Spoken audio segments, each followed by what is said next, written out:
So I have been pondering something. Are financial advisors stuck in a loop, focused only on sales and the technical jargon while ignoring the real growth and potential in their practice? Well, it's time to debunk the conventional approach and traverse the financial advisor maturity curve. So stay tuned and see how you and your practice stacks up and measure up and what you could be missing out on.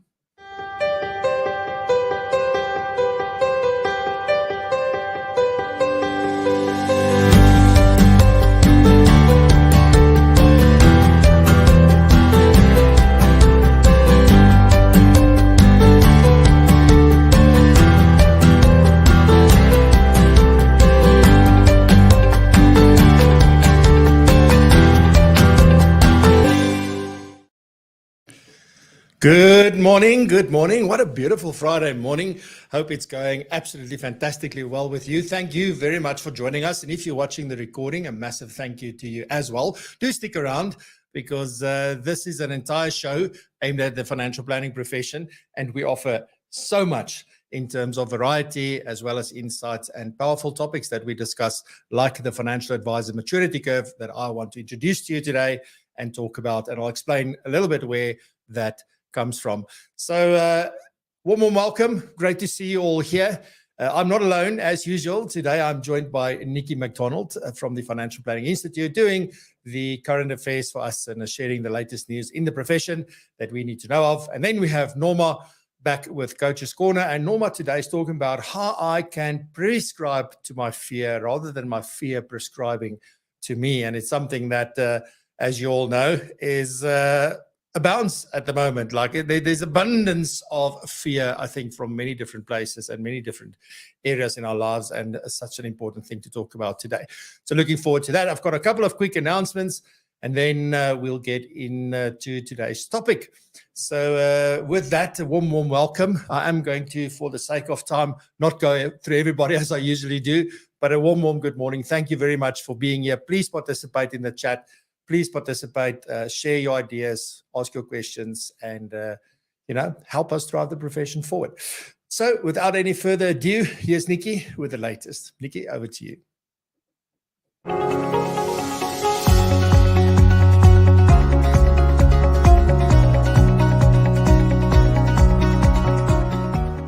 Good morning, Francois, and good morning to everybody listening. So let's get right into the news. On Tuesday, the International Monetary Fund has warned that South Africa faces a mounting economic and social challenge as economic growth recedes, consumer and business sentiment remain weak, and energy and logistics crisis deepen. It also warns that in several respects, it expects government finances to get worse in the medium term due to intensified electricity cuts, lower tax revenue, greater spending, pressures from higher than anticipated wages, as well as higher borrowing costs for the government. The IMF doubts that Finance Minister Enoch Godongwana will achieve two of the most important targets that he set in the February budget. This is to reduce the fiscal deficit and to stabilize the country's debt burden by 2025-26. It is estimated at this point that the debt to GDP ratio is at 70%. Stabilization of the debt is imperative for government to reduce debt service costs and free up resources for social spending. It notes that inflation has moved outside of the SA Reserve Bank's target band of 3% to 6%, and that the current account balance, which had enjoyed surplus during last year's commodity boom, has swung into deficit as well. These factors, as well as rising interest rates in the rest of the world, leading to shifts in investor sentiment, that is to safer waters, and domestic political uncertainty, have also weakened the rand. As well as tougher fiscal consolidation, the IMF recommends structural reforms to encourage economic growth, to ensure we get off the grey list of the Financial Action Task Force, and improve risk management. It supports the path of the SA Reserve Bank to keep inflation expectations anchored and bring inflation back into the target range. So all in all, no good news in that report from the IMF for this week. Then look at something that is increasingly becoming a bigger issue also in financial services, and that is cyber threats, and something that we have to be aware of. Now, there's more current data from the Kaspersky Security Network, they are the KSN, that shows us that in Africa, Nigeria, South Africa, and Kenya have increasingly become focal points for cyber threats, as they feature in the top 100 countries most targeted.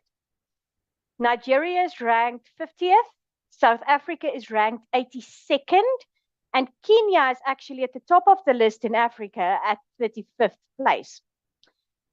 So criminal attacks are mainly driven by the pursuit of financial profits, whereas advanced attacks indicate how cyber threat actors continually adapt their tactics and tools to breach security measures. A significant portion of the attacks witnessed across Africa are shaped by the rapidly changing geopolitical landscape.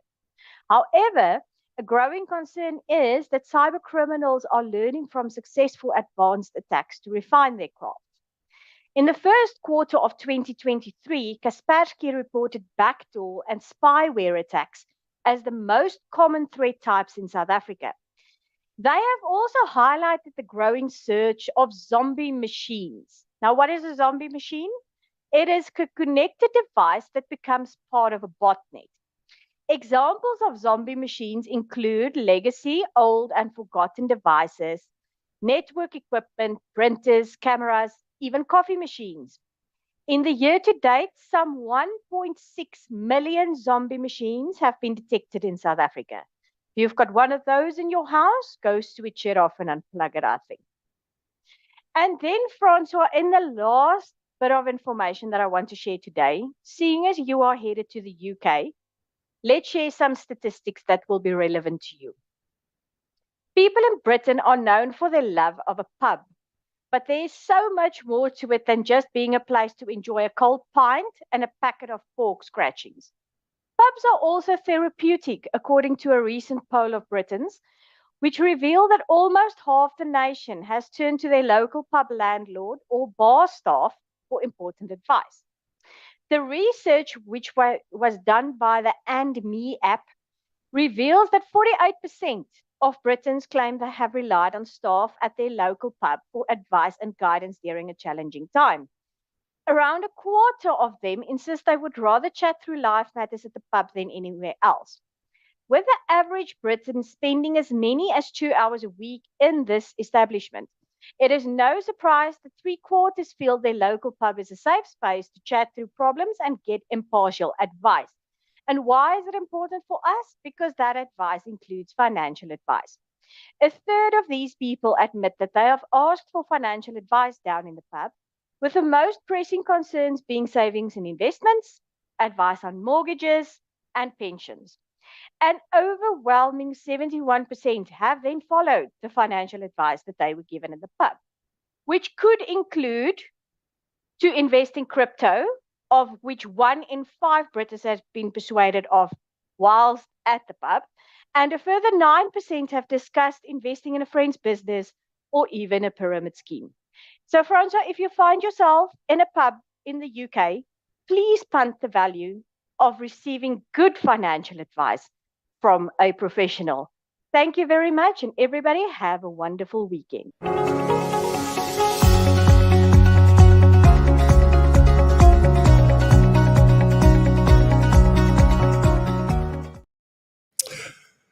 Thank you so much, Nikki. Really appreciate it.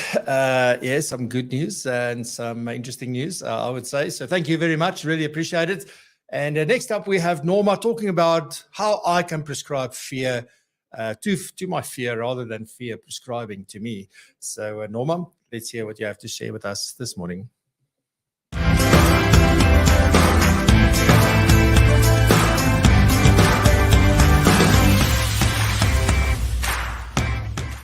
Good morning and welcome to another episode. I want to talk to you about fear today, and specifically calling it how we can prescribe to our fear instead of our fear prescribing to us. So I'm sure, as you've noticed in your own life, fear comes up for us periodically. So a lot of times when we put ourselves out there, we set big goals and we take big risks, this fear comes up, and it's really just a natural part of our lives. And we can either now let this fear dictate for us to hold back or to play small and not go and do the things that we set out to do in our life, or we can use it as a way to get to know ourselves better, to maybe learn and to grow in the situation that we find ourselves in that is so fearful. So let's look at what fear is, what it does in my life, and also how I can overcome it. So fear is nothing other than just that unpleasant feeling that is triggered by our perception of danger. And this can be real danger or it can be imagined danger. So a lot of times, because our brain is wired for survival, it will always want to keep us safe and alive. So if we do something out of our comfort zone, obviously our brain doesn't have a frame of reference for this thing. So it tells us to rather stay away, rather not pursue it. A lot of times we find ourselves in a situation where we immediately think of another situation in our past that actually did cause us hurt. So when I was 10, I fell off my bike and I maybe broke my arm. So now my brain just links these two incidents and I become fearful because I think this is going to happen here exactly the same way. Another scenario is where I am in a new environment. I'm doing new things and I don't have this frame of reference. I don't know exactly how to go about it. It's quite uncertain and I doubt myself a little bit. So this fear comes up for me. So I think in these two cases where I know that this fear is really imagined and that I know this fear is not going to kill me, to actually lean into this fear, to use it, to learn, to grow, to get to know myself a little bit better, to see what I'm capable of, how strong I am, and to see what is really possible for me. So fear does a whole lot of things in my life, and which might not be the best thing for me. And I want to give you a couple, and maybe you will be able to relate. So fear, definitely, number one, it causes me to, and it equips me really to fail. It paralyzes me, and also it causes me to make poor quality decisions and choices. Fear is like that magnet, or it attracts or it draws that exact thing that I fear so much. Fear is really activated by the words that we speak and also the thoughts that we think. Fear is fueled by those negative emotions. And those negative emotions can be things like greed or envy or insecurity or hurt or despair. Fear really just breaks down my confidence, and fear just brings unnecessary worry, anxiety, and unrest into my life. So now that I know what fear brings into my life, how can I overcome it? How can I use this fear to feel the fear, but still go ahead and do what I was planning to do anyway? So here's a couple of things that I found helpful that I want to offer. So number one is that I acknowledge the fear for what it is. I don't diminish it. I don't avoid it or try and push it down. I acknowledge, oh, this is fear.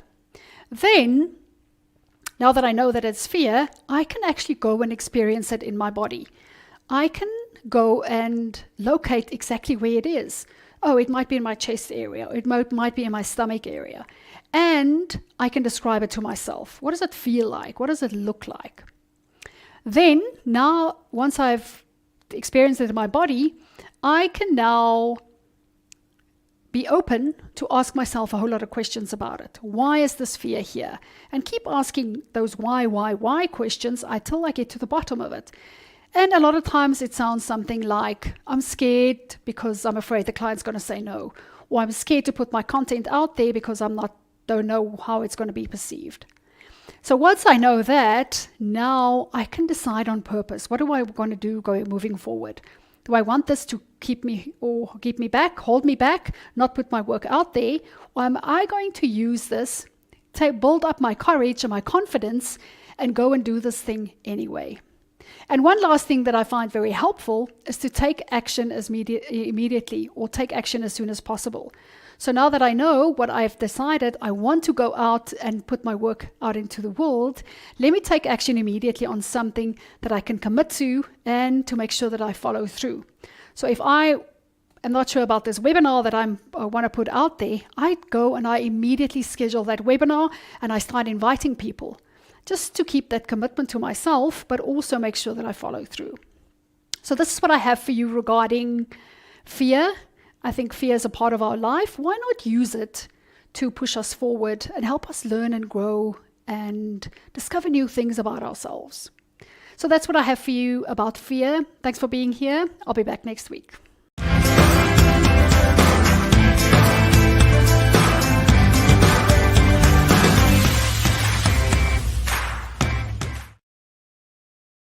Thank you so much, Norma. I really enjoyed that. And with that, it's time for quick announcements. So let's do that quickly.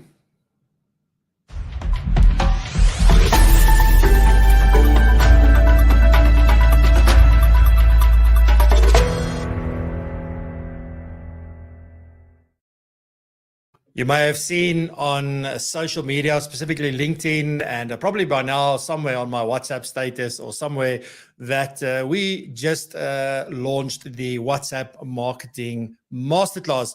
So this is the brainchild of Razan from Profile Me, and really looking forward to collaborating with her on this and bringing it to the financial planning profession. It is an extremely powerful session. We already hosted the first one. It went extremely well, and the feedback has been phenomenal. So we're really happy that this is now becoming available. We've worked a long time on this. Razan has spent an inordinate amount of time crafting all of this and getting it all together. And we are bringing our collective experience and using it in practice together to really bring you the best that there is in terms of WhatsApp marketing and how to do it the right way and not be that guy or that girl. Right, so that's what we're all about. Now, there is a wait list at the moment, so the link is down below. You can go and just click that to join the wait list. And once it becomes available, once we open up for registrations, then we will let you know. You will be the first to know. Seats will be limited because we only want the groups to be so big so that there is a lot of value and you've got loads of time to ask questions, and then we've got time to help you do what needs to be done. So seats will be limited. So do make sure that you get onto that wait list. And then if you are with a corporate and you have a big team that you want us to do the training, we can do that virtually or in person. So let us know and we can put something together for you in that sense. Righty, so that's the WhatsApp marketing masterclass. Then second thing is the day of CPD. So remember, we had Global Financial Planning Conference back in May, and part of that ticket was for you to attend the day of CPD. Now, from Monday, we will start to sell additional tickets to attend the day of CPD if you missed out on the Global Financial Planning Conference, but you do still want to attend the day of CPD. The day of CPD is crafted in such a manner that we have live sessions during the day. And there will be 6 or 7 sessions during the day for which you will get points for attending those. And then we will top it up with all of our other content that we've got to get you to 18 points for the year. So for whatever that ticket price is, you're going to get access to 18 CPD points. But be very clear, the live on the day, you'll get just that portion, 5, 6, 7 points, whatever it may be. And then the balance, you will have to go and look at the content that we give you access to over on Propulsion. All right, so that's the day of CPD. It's happening on the 12th of July from 9 a.m. until 5 p.m. All right, so, and also just by the way, you don't have to attend everything. If you're just interested in some of the topics, we are recording everything. Yes, people will get access to the recordings, blah, blah, blah. You know, all the normal stuff applies. And then the Propulsion Summit is, put it in your diary, 22nd of August. It is my birthday on the 22nd of August, so don't leave me hanging. So put it in. This is a summit that's a day, so it starts 9 a.m. in the morning until 2 p.m., and we focus exclusively on the profession. I've got a phenomenal agenda put together, and we're in the process of getting some of the final things finalized before we make tickets available and all the details that would go with this. But do save the date, 22 August 2023, Propulsion Summit, the best virtual experience you're going to have this year. Alrighty, so with that, please, if you do enjoy. We've grown considerably with our subscribers in the last couple of weeks. So thank you so much if you're one of the recent subscribers. If you've been subscribed for a very long time, thank you so very much. You give us the motivation and the inspiration to keep doing this every single week and to bring you the best guests, best programs, best content, best topics, insights, thoughts, opinions, all of those good things. And we give coffee away, which you might have realized I'm not giving away today, and there is a reason for it. But we'll be back next week with the coffee giveaway. So if you do love what we do, please like and subscribe. So like this video, share it with others, let others know on social, and then please click that subscribe button. It costs nothing, and you'll be informed whenever we go live and whenever we post additional content over here on our YouTube channel. All right, with that, it's time for the featured topic.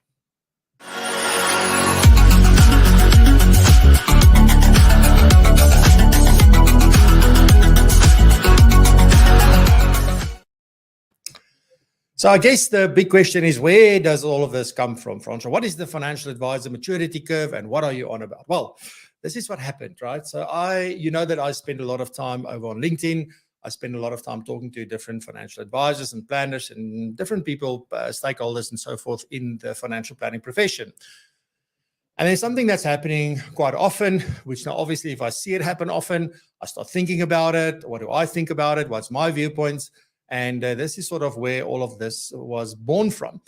Now, the latest craze, almost, is that we are so, and this is one of the things, if you go back to season 1, when we did Women's Month in August of season 1, I actually chatted to Jay Naidu about the extremes, because I'm of the opinion that, the answer is not in the extreme. It's somewhere in the middle. It's a combination of the two options. But yet again, in the financial planning profession, I'm finding that everybody was here, and now we go all the way to the other side, and there's like the middle does not exist. And that for me is so wrong, and it is so ineffective, and it is also not sustainable. So that's sort of where all of these things came from, or the thinking that I'm on about at the moment. Now, what am I on about? It is about this entire focus on the human.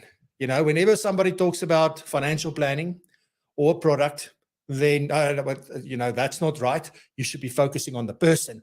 The person is the client. It's all about the person. It's about their life. It's about all of these things. And absolutely rightly so. I think for way too long, we did not do that. The focus was merely on one place. The one thing that I also saw is all of these sudden posts around studies that were done by Vanguard and all sorts of other places around what clients really want and what young clients want. And they want coaching and they want guidance and they want all these amazing things. But nowhere yet have I seen anybody saying about, are they willing to pay for it? And how are they going to pay for it? So those two questions are always the lingering things. So what they want, we all want certain things, but can I pay for it? And will I pay for it? That's the other thing, right? So there's a way that we need to fund this, because if they want that, we need to give it to them, because that means our value proposition needs to evolve, right? And that's what this is basically all about. So I was thinking about this, and I came up with something that I'm now calling the financial advisor maturity curve. So that's what I'm calling it. So there you've got it, the financial advisor maturity curve. And you'll see that sort of the image I'm using is that this isn't a straight curve or a straight line or sort of just a continuum of you here and then you there and then you there. This is a journey that goes up and down, back and forth. So it's definitely something that I want to get into a little bit more today and share with you what is it that I'm thinking around the financial advisor maturity curve. But that's what it is about. I also want to talk about some of the challenges at the moment and things that we do need to consider, because there are people that are at the far end of the maturity curve, on the mature end of this curve, pointing fingers at people that are at the beginning of the curve, and unrightly so. There are definitely instances where maybe it is the right thing to do. But again, I always feel like, we're not doing anybody any favors by pointing out the wrong stuff. We should be pointing out how you do it when you do it right. That's what the focus must be on. But it's so easy to go like, ooh, that person was doing this new scheme. How do people not learn? Blah, the stuff goes on. So these things are blowing my mind at the moment, and I'm looking for a better way to do this. And maybe I don't have the answer.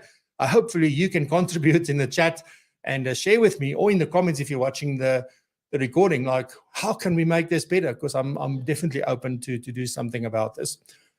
So what am I on about with the financial advisor maturity curve? For me, the financial advisor maturity curve is really a matter of focus and a change and a shift in focus over time, over your journey. So that's really what this is about. And this is like, can you evolve your focus and can you change your focus? But there are certain things that you need in order to be able to change your focus. So if you don't have those things in place, you will never be able to shift your focus. And those are the things that I'm going to talk about today. So just maybe as a brief summary or an initial overview for you is that there are 4 phases to this maturity curve from what I've been able to think about and just sort of look at my experience and my conversations and what I've seen different people do over time.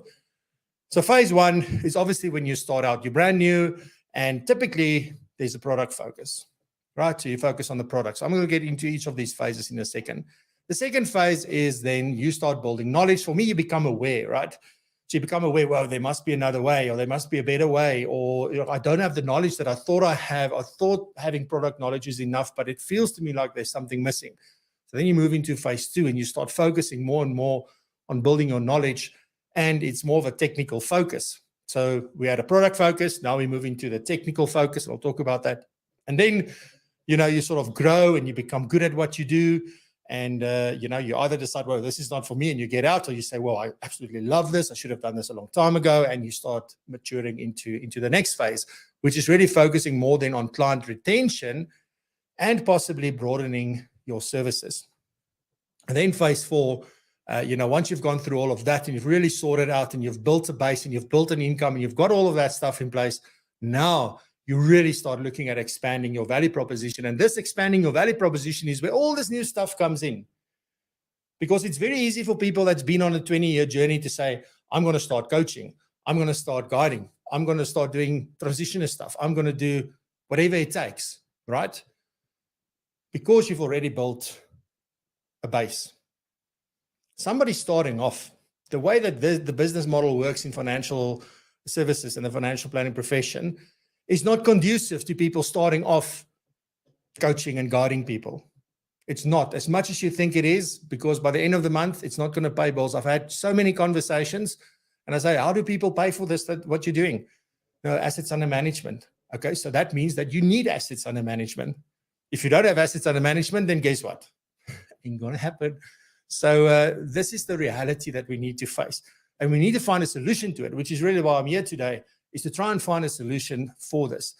The maturity curve does 2 things. The one thing is it sort of gives you an understanding of a better understanding and maybe more empathy for where people find themselves on this. But also, secondly, for you to try and determine where you are on this curve, right? So that's the 4 phases of the maturity curve.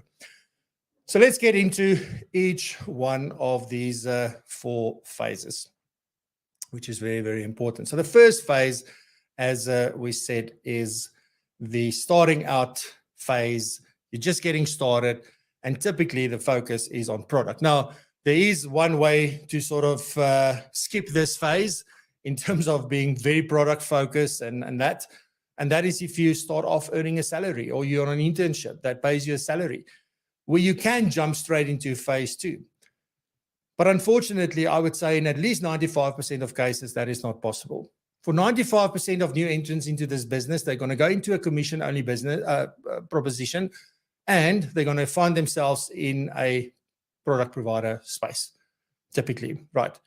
Maybe it's less. I would love for it to be less, but typically I think that's where most people start off. So it's reality. It's how we get new people in. It's how we get new people trained, and we definitely need to sort of think about that. But it is very, very important, because once you get started out, I think the one thing that is really a challenge in this phase is that it's too month to month. I'm just trying to make it to the next month. I need to make my target. I need to sell. Because why? I have bills to pay. I've got to pay for the car that needs to get me to the client, or I need to pay for the internet that makes me be able to do this. That is the absolute reality.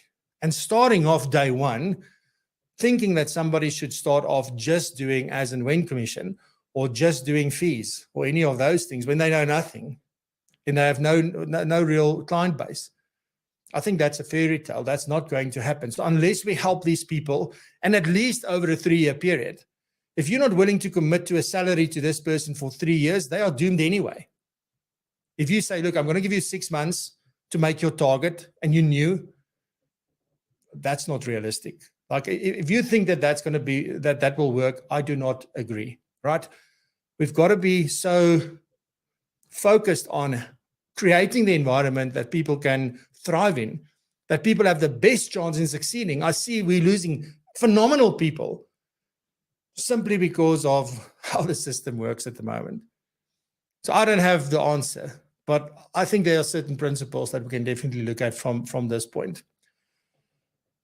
Other things that people struggle with in phase 1 is client acquisition, finding new clients, opening a market, getting their product knowledge up to date. Just think about all the RE stuff and the product-specific training and the class of business training and all of those things that needs to go through, right? And there you only have like 6 months to get all of that done. And if you need to do all of that, when are you going to build the business? But we expect them to be on commission. We expect them to make money from day 1 or day 2 when they know nothing. We bring them in, they're brand new. Now, some people, unfortunately, and a lot of people probably, are also stuck in phase 1. It's all they know. They never went on to go to phase 2. They're very happy. They actually define financial advice as selling you a product, which is absolutely incorrect. That is not financial advice. That's product advice.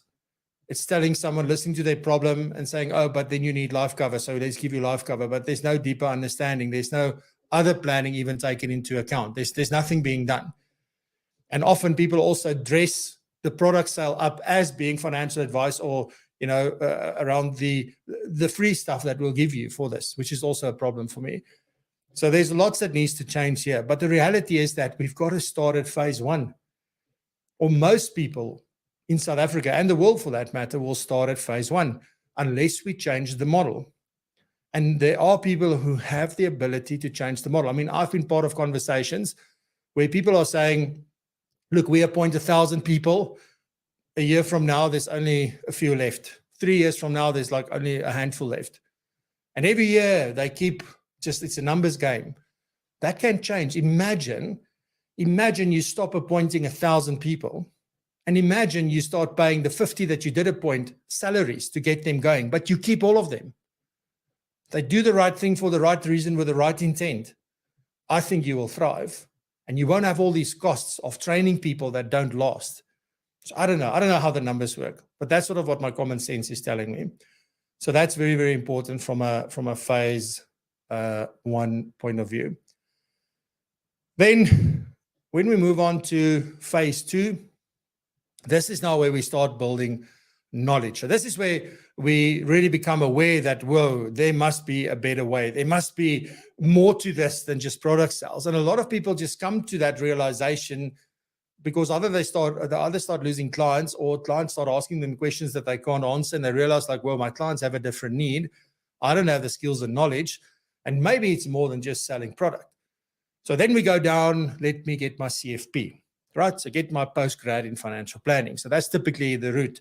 And probably somebody that goes from NQF 5 to NQF 6, because remember, NQF 5 is our minimum requirement, goes to NQF 6. That's a big leap from what you did in NQF 5. And suddenly the lights start going on and you get excited. You say, whoa, this is amazing. This is really what financial planning is about. Yes. And then you go all the way to your postgrad and you get your CFP. And then it's fantastic because suddenly you have new knowledge, you have new tools, you have new conversations that you can have. Albeit probably the one thing that's missing is how to have those conversations, right? But at least we have all the technical knowledge. And suddenly, because there's something new, new value that we can add to a client, that becomes the focus. Also, typically when we go from phase 1 to phase 2, we've built up a little bit of an income, hopefully second years, a bit of assets under management, maybe some as and whens, etc. You've built up that, so you're not starting from zero anymore, because that is the game in phase 1. You want to get away from zero as quickly as possible. And if you don't manage your money well, you will get stuck in phase 1, by the way. Phase 2 then says, oh, now I'm starting to learn. And some people do it just for the sake of saying, I'm a certified financial planner. Other people do it because it's their passion and they want to do the absolute best that they possibly can for a client. But that is phase 2. So I think some of the challenges when you get to phase 2 is finding the time, because now we still need to see clients, we still need to earn an income, and now I need to study. And trust me, ask the people that are doing CFP and in their PCE, their board exams, it's a lot of time, it's a lot of work, and even in KF6. So it's a long-term commitment to get there. It takes a lot of time, a lot of effort. Now you have relationships and families and things. So that's probably the biggest challenge when we get to phase 2. It is extremely important that if you are in phase 2, you're building your knowledge, you're studying, you're doing all these things, is to make sure, and in fact, possibly in all these phases, but make sure that you get a mentor. Make sure that you have a network, people you can lean on, people you can talk to, people that can help you. That's probably the most important thing that you need in terms of phase 2, right? So here we want to build our knowledge, want to make sure that we're able to service the client base that we have, or enter the market that we really want to enter. Because maybe you start off with your family and friends, but you don't really want to do business with them. I like working with, I don't know, some kind of person. And then you want to go find them, but you need specific knowledge. So that is phase 2. Without that, you're not going to get there. You can know all the products in the world, but you're not adding value. I will never, ever forget a conversation that I had with someone. I'm not going to name names. We had a conversation, and they were saying, like, I saw a doctor, and we were talking to them, and just at a braai. It wasn't a meeting or anything. It was at a braai. They were having a conversation around something that they were developing at the time. And the doctor turned around and said, but why has my advisor never spoken to me about this? And there's a simple reason for it, right? Well, a couple. One is you're always too busy, right? And secondly is that the advisor probably has the perception that you're so busy that I just need to get to the bottom line as quickly as possible. So that's a very simple example. But every single client is a person first before it is what they do. So it's who they are is the most important part. Then we get there. But without this knowledge, we can't change the conversation. We can't add value. We can't hone in on the people that we really want to work with. So that's the very, very important part around this. Then if we get to phase 3. So phase 3 is now about client retention and then broadening my services. Because remember, now I've really not only studied and honed my knowledge, I have now really made it my craft. It's now second nature. I don't have to overthink everything. It doesn't take me 3 hours anymore to do an analysis, or a whole day or 2 days or 3 days. It now takes me an hour to go through someone's stuff. And in fact, by this time, I'm getting a paraplanner to help me, and I've started building a team. So obviously there's loads that goes around these phases, but I'm just focusing on the financial advisor, where they are on this maturity curve. So that's the important part, right? So now we start looking at what else can I do for my client? What are the other things that are really, really important? And you want to look at more, how can I spend even more time with my clients? Because I've built a base. So remember now, part of this is like, where are you in terms of your income? So think about your situation when you started out. Then as you grew and your book started to grow and your income started to be recurring more and more and more. And now by the time you've done all this stuff, and it's now 5 years later, 6 years later, where you book your book now? In other words, so what is happening? Money is the one thing that will buy back your time. So now as we have time and we've sold everything we could possibly sell, and we want to protect our client base, because if we lose our client base, we lose our recurring income. So now it's where I can start saying, oh, now I can start to do more things because I have the income, and I can do other things, because the things that I did to create the income in the first place is no longer needed, or it's less needed, or needed less. So now do I move to the next phase? And that is sort of then where I can now start looking at, what about if I start doing things like, I don't know, coaching, having different conversations, really getting into the human side of financial planning, helping them go through transitions and other things. I am absolutely convinced that without the income base, none of those services will be possible. Very few clients will be able to pay just for that. Also, the other problem that you might sit with is that without that income base, probably these things, even if people are willing to pay for it, it's not scalable. And I'll be keen to hear from people who are in this space, how are they scaling? And is it working? Are you working long hours? Are you not? Are you really able to manage? Was it easy in the beginning? Is it getting harder as you go through? I don't have those answers yet, but I do want to study that a bit more. But it is very, very important that we understand that now, because I've got an income base, now I can start doing other things because I bought back my time. And I can shift my focus because now suddenly the focus is not growing my practice, growing my book. It is maintaining my book. And now the focus is enhancing my value, bringing in new things that my clients want, that they need. And also remember, that's fine because clients also go through a journey. They have their own maturity curve about their financial journey and their life journey, etc. So definitely not something to really get away from.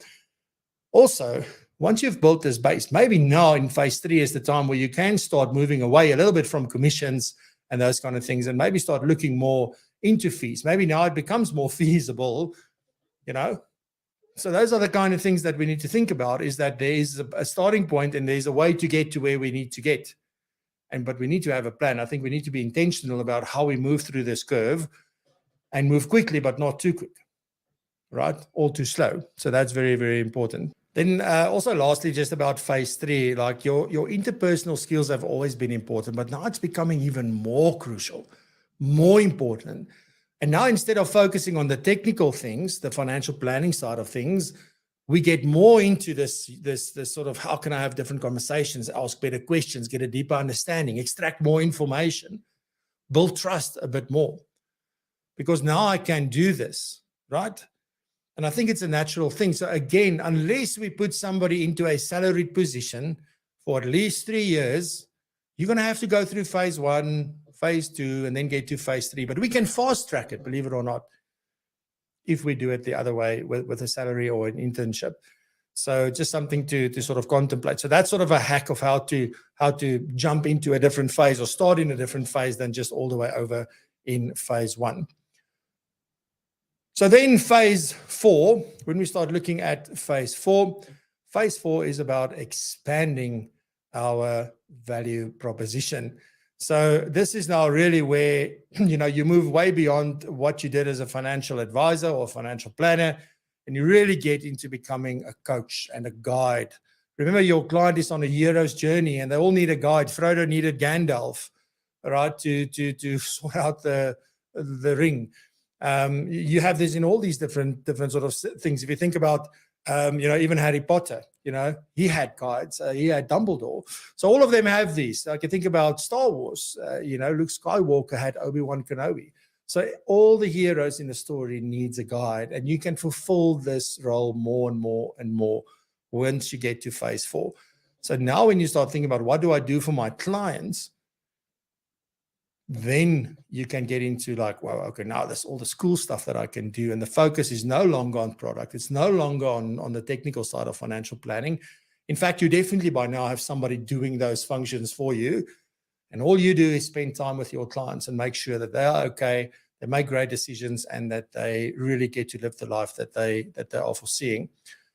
As you know, psychology of financial planning is extremely big at the moment, or not big yet, but it is definitely something that's being spoken about a lot more.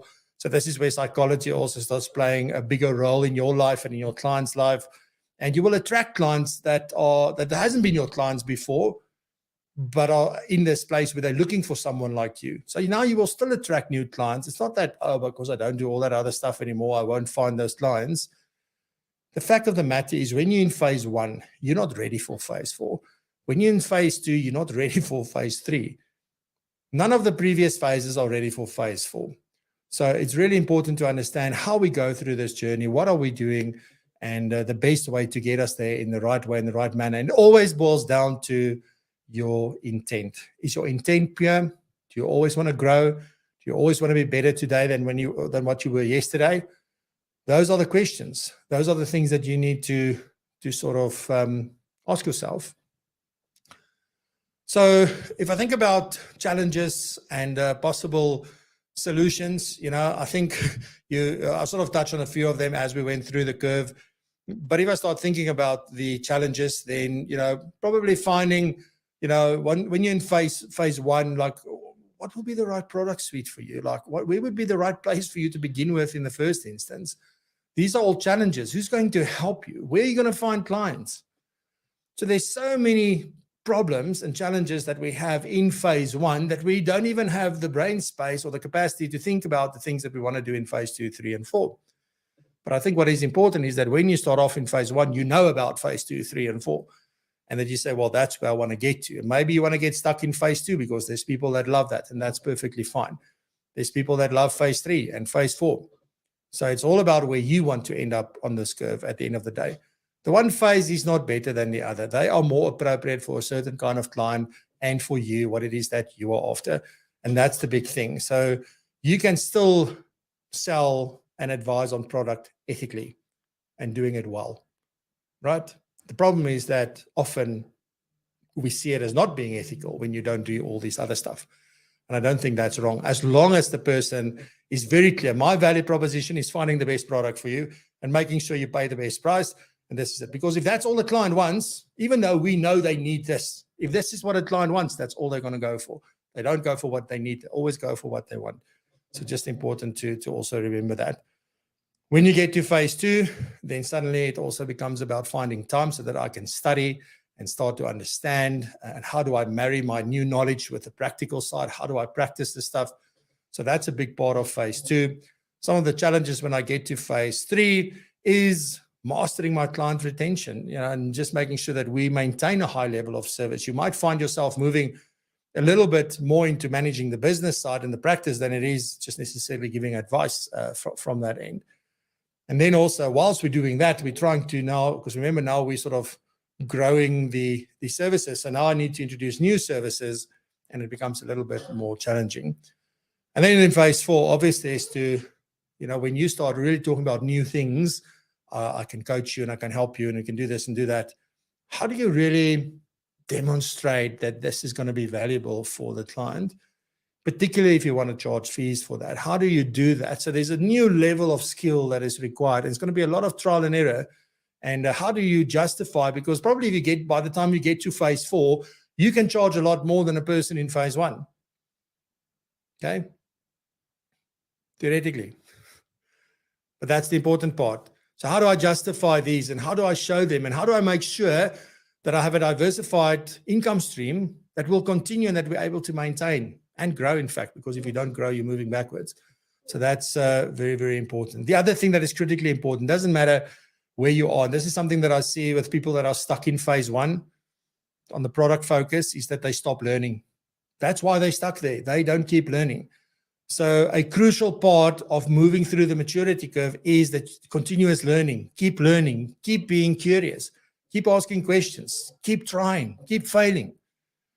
That's critical for you to be able to do that.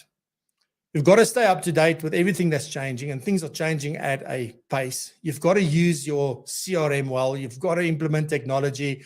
You've got to be on top of those things if you want to get through to phase 4, because tech is the thing that will help you make that possible, as what's one of the things.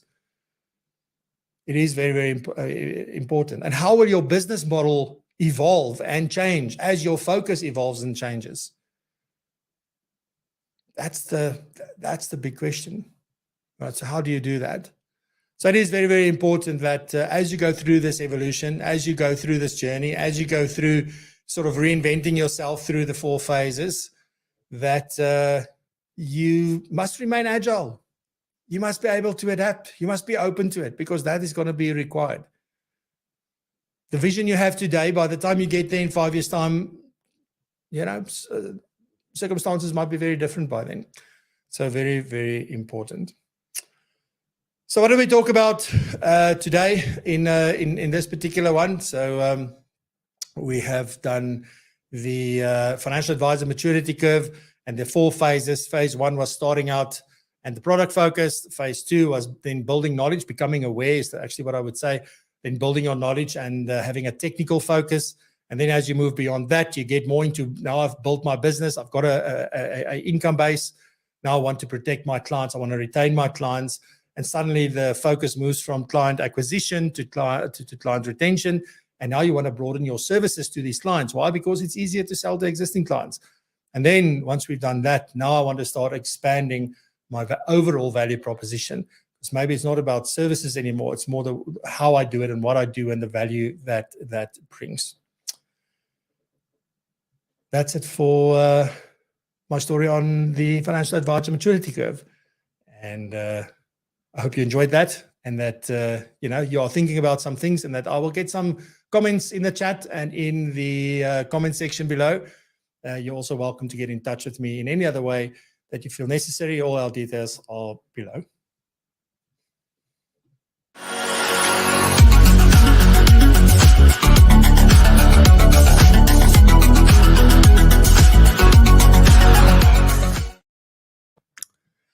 All right. So as I said, this week we are not doing a lucky draw for the coffee.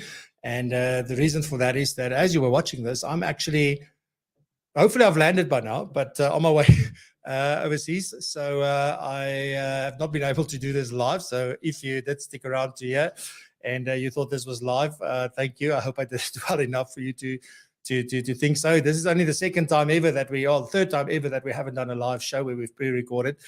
So I want to be open and transparent with you so that you know.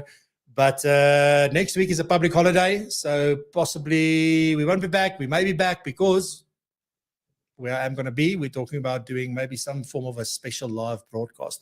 So maybe we'll be back, maybe we won't. Please keep an eye on the WhatsApp as well as by social media, and you will know whether we'll be back. But until then, have a fantastic weekend. Stay safe, be blessed, and prosper. Continue to raise that bar as high as you possibly can.